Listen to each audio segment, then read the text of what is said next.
ሲዝን 1ን የጨረስንበት ቦታ ላይ ሲዝን 2ን ስንጀምር የተኩሱ ድምጽ ከየት እንደመጣ እንረዳለን። ግሬስ ነበረች ኢንስፔክተሩ ላይ የተኮሰችው። ኢንስፔክተሩ በጥይቱ ተመቶ መሬት ላይ እንደተዘረረ ፊቷን አዙራ ጉዟን ወደ ለንደን ታደርጋለች። ሰላምታ ከሲኒማ ቤት ይድረሳችሁ። አሁን የክራይምና ድራማ ዘውግ ያለው ፒኪ ብላይንደርስ የተሰኘ ተከታታይ ፊልም ሲዝን 2 እንዳስሳለን። መልካም ቆይታ። ሲዝን 1 ካበቃ 2 ድፍን ዓመታት አልፈው አሁን እንደ አውሮፓውያን አቆጣጠር 1921 ዓመተ ምህረት ሆኗል። ቶሚ ሼልቢ የሚመራው የፒኪ ብላይንደርስ ጋንግ በርሚንግሃም ከተማን አልፎ ግዛቱን ወደ ደቡባዊ እንግሊዝ ማስፋፋት እንደቻለ፣ በዚህም የፒኪ ብላይንደርስ ጋንግ በሀገረ እንግሊዝ ውስጥ ካሉ ታላላቅና ስመጥር የወንበዴ ቡድኖች አንዱ ለመሆን እንደበቃና ወደ መሃል ከተማውም ለንደን ግዛቱን ለማስፋፋት እንቅስቃሴ መጀመሩን በሚኖረን ቆይታ እናያለን። ፊልሙ በቀጣይ ሁለት የማይታወቁ እንስቶች በችኮላ ህፃናት ጋር እየገፉ ሲሄዱና ጋሪሰን የሚሏት ፒኪ ብላይንደሮች በሲዝን 1 የሚያዘወትሩባት አሁን ላይ ግን በግዛታቸው ስር ያደረጓት ባር መግቢያ ላይ ጋሪዎቻቸውን አስቀምጠው በፍጥነት ሲሸሹ ያስመለክተናል። እንስቶቹ ትንሽ እንደራቁ ጋሪዎቹ ውስጥ የተጠመደው ፈንጂ ፈነዳና ጋሪሰኗን ያጋያታል። ጋሪሰኗ ስትጋይ ፒኪ ብላይንደሮች ቀብር ላይ ነበሩ።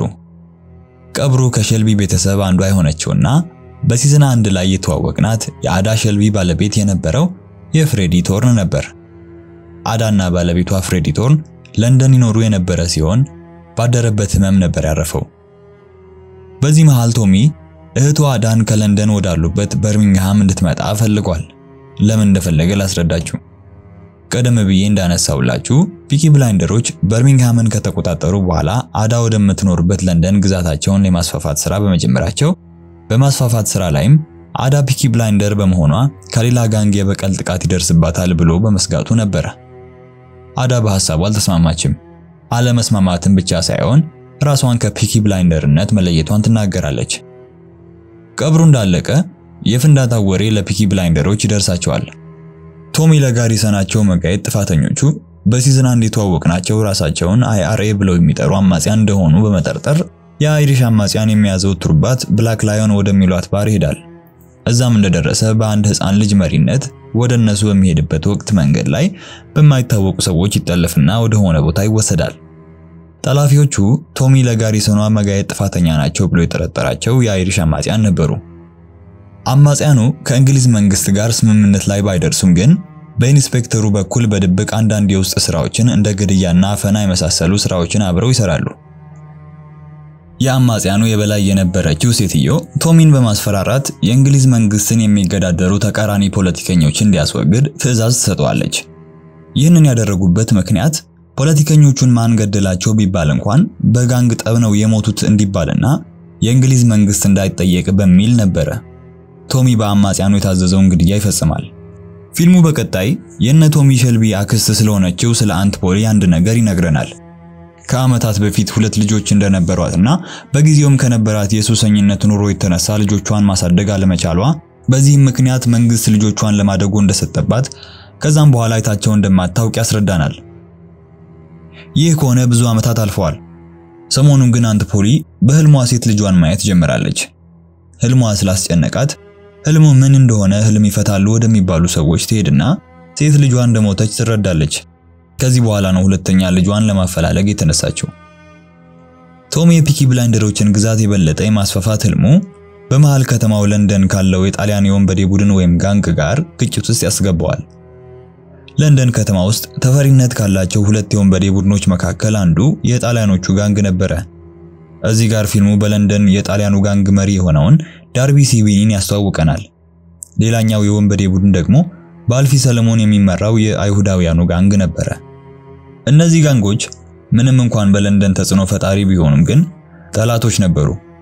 በየትኛውም አጋጣሚ አንዱ የአንዱን የንግድና የግዛት ክልል በመንጠቅ የራሳቸው የማድረግ ከፍተኛ ፍላጎት ነበራቸው። ይህንን ጥላቻቸውን በመጠቀም የፒኪ ብላይንደርስ ጋንግን ማስፋፋት የቀጠለው ቶሚ ሼልቢ ከአይሁዳውያኑ ጋር ዝምድና ይጠይቃል። ፒኪ ብላይንደሮች ስማቸው እየገነነ መምጣቱን ቀጥሏል።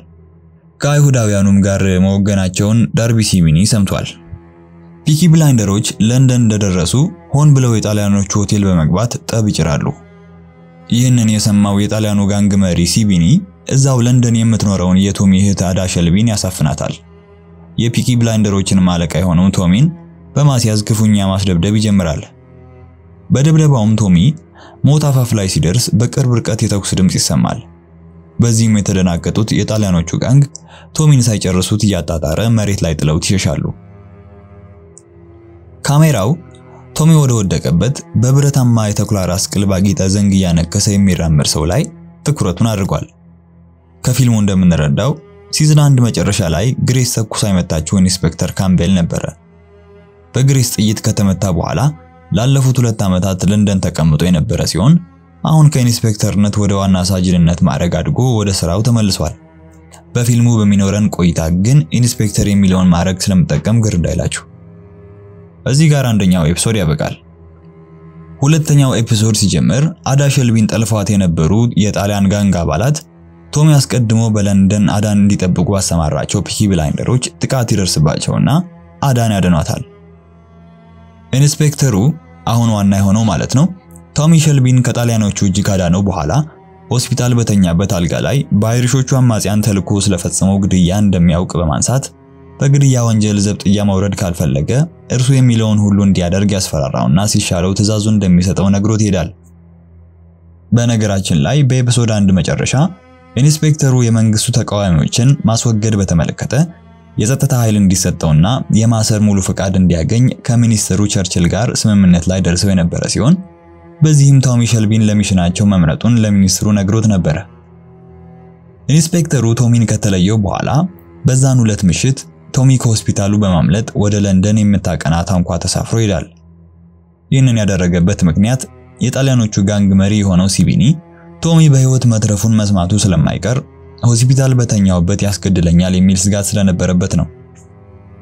ቶሚ ለንደን ሲደርስ አይሁዳውያኑ ጋር ተገናኝቶ ያወራሉ። በቀጣይ ቶሚ በለንደን ፒኪ ብላይንደሮች በህገወጥ መንገድ ባፈሩት ገንዘብ ቤቶችን መግዛት ይጀምራል፣ መኒ ላውንደሪንግ በሚለው። ቤቶቹን የገዛበት ሰፈር የጣሊያኖቹ ጋንግ ዝር የማይሉበት በመሆኑ እህቱ አዳንና አንትፖሊን ወደዚህ እንዲመጡ ያደርጋል። ሲቀጥል ቶሚ የአንትፖሊ ልጆች ሁኔታ ያጣራና ህልም ፈቺዎቹ እንዳሉትም ሴት ልጇ መሞቷን፣ ወንድ ልጇ ግን የጉድፌቻ ቤተሰቡ ጋር እየኖረ መሆኑን ለአንትፖሊ ያስረዳታል። በሲዝን 1 ዳሰሳችን ላይ ቶሚ ሸልቢን ሳስተዋውቃችሁ በአንደኛው የዓለም ጦርነት ተሸላሚ ወታደር እንደነበረ አንስቼላችሁ ነበር። እና ታዲያ ለምን አስታወስከን ካላችሁኝ ቶሚ የፒኪ ብላይንደሮች ግዛትና የንግድ የበላይነት ከእንግሊዝ አልፎ ዓለም አቀፋዊ ማድረግ ትልቅ ህልም ስለነበረው ወደ ሚኒስትሩ ቸርችል ጋር የአስመጪና ላኪ ንግድ ፍቃድ የውትድርና ጊዜው አገልግሎቱን ታሳቢ በማድረግ እንዲሰጠው ይጠይቃል። ሚኒስትሩ የቶሚ በጦር ሜዳ የነበረውን ጀግንነት በማድነቅ ንግዱን ይፈቅዱለታል።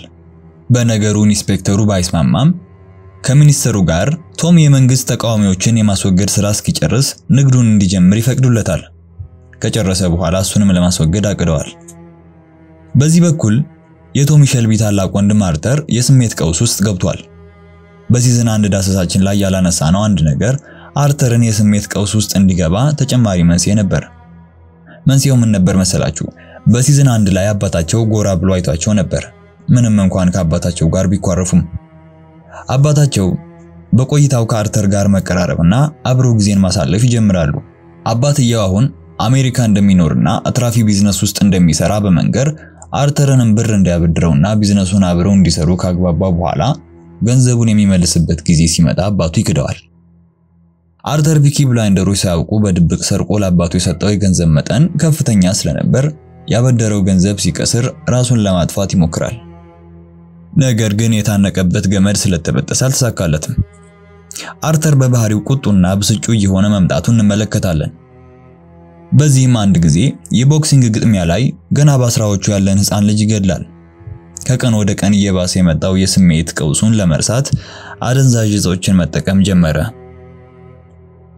ኤፒሶድ 3 ላይ ፊልሙ ሲቀጥል አንድ ቀን ማለዳ አንድ ወጣት ልጅ ኤልሳቤጥ የምትባል ሴትዮ ያጠያየቀ ፒኪ ብላይንደሮች በር ላይ ሲደርስ አንትፖሊን ያገኛታል። ኤልሳቤጥ የአንትፖሊ ሌላኛው ስሟ ነው። ልጁ ማይክ ይባላል። ስታፈላልገው የነበረውና ቶሚ ጉድፈቻ ቤተሰቡ ጋር ይኖራል ያላት ልጇ ነበር። ከዛ ቀን በኋላ ማይክል ውለው ከፒኪ ብላይንደሮች ጋር እየሆነ ሲመጣ እነርሱ ጋር መኖር ይጀምራል። በሲዝን 1 ቆይታችን የፒኪ ብላይንደሮች ቢዝነስ በፈረስ ውድድሩ የሚደረጉ ውርርዶችን በህገወጥ መንገድ ማስተባበር እንደነበርና ከጊዜ በኋላ ግን በበርሚንግሃም የፈረስ ውርርዱን የማስተባበር ፈቃድ የነበረውን ቢሊ ኪምበርን ማስወገዳቸውንና ቢዝነሱንም መንጠቃቸውን እናስታውሳለን። በለንደንም ተመሳሳይ ሴራ በማሴር የፈረስ ውርርድ ቢዝነስ ላይ የተሰማራውን የጣሊያኑን ጋንግ ለማስወገድ አቅደዋል። ወደ ውድድሩ ለመግባት ግን የራሳቸው ፈረስ ስላስፈለጋቸው ሽያጭ ቦታ ሄዱና ይገዛሉ። በዚህ ጋር ሜይ ካርልተን የተባለች ፈረሶችን የምታሰለጥንና የምታረባ ሴት ሲተዋወቅና ፈረሱንም እንድታሰለጥንለት ይስማማሉ።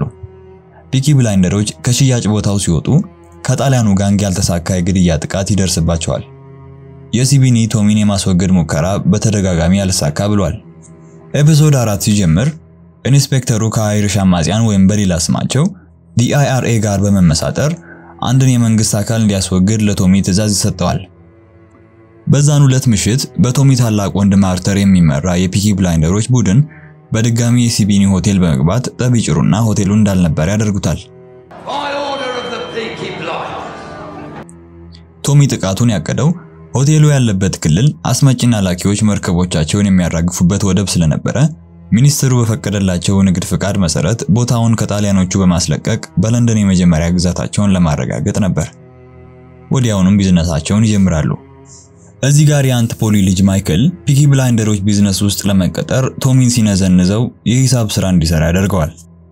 ፒኪ ብላይንደሮች በለንደን በፍጥነት ማንሰራራታቸው ያሰጋቸው ጣሊያኖቹ ከአይሁዳውያኑ ጋንጎች ጋር እርቅ በመፈጸም በፒኪ ብላይንደሮች ላይ ይነሳሉ። ይህንን እርቅ ፒኪ ብላይንደሮች በጊዜው አልሰሙም። ምሽት ላይ ቶሚ ግሬሳውን ወደምትኖርበት ወደ ኒውዮርክ የስልክ ጥሪ ያደርጋል። ስልኩን ያነሳው ወንድ ሲሆንበት ስልኩን መልሶ ይዘጋዋል።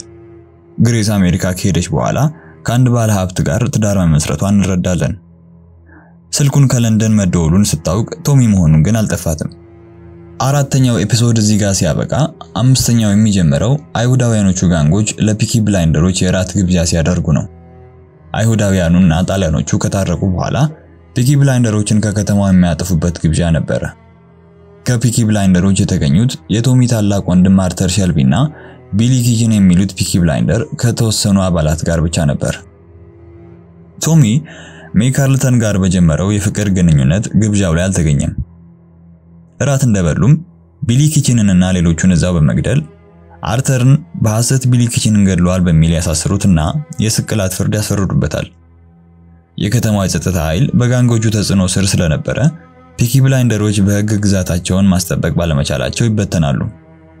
በዚህ መሃል ኢንስፔክተሩ አርተርን ጨምሮ የአንት ፖሊን ልጅ ማይክል ያሳስረዋል። ቶሚም ግብዣው ላይ ያገኘዋለሁ ብሎ ኢንስፔክተሩ ቢያስብም አልተሳካም።